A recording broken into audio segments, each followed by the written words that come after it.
Using a Y secondary and the utility transformer is generally recommended because it provides a dedicated neutral conductor that can be used for system grounding and unbalanced loads.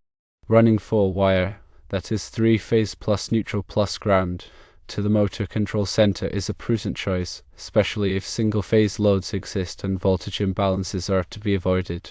While it is generally recommended to maintain 4-wire connections throughout, using a 3-wire connection between the step-up and step-down transformers is acceptable if the following conditions are met. Firstly, the 3-wire connection is only used for the isolated secondary circuit that feeds the secondary motor control center.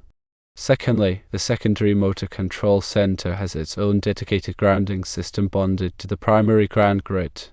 Thirdly, the step-up and step-down transformers are properly sized and rated for the load they will be supplying. Once the secondary motor control center is reached, it is recommended to use a 4-wire connection to provide a dedicated neutral and ground conductor. As mentioned, each separately derived system should have its own ground grid. However, these ground grids should be bonded together to ensure a common reference point for grounding and fault currents.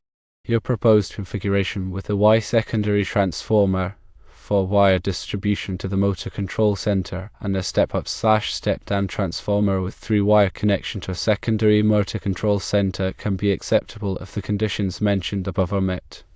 This design ensures proper grounding and voltage stability while accommodating single-phase loads and reducing voltage drop in the secondary circuit.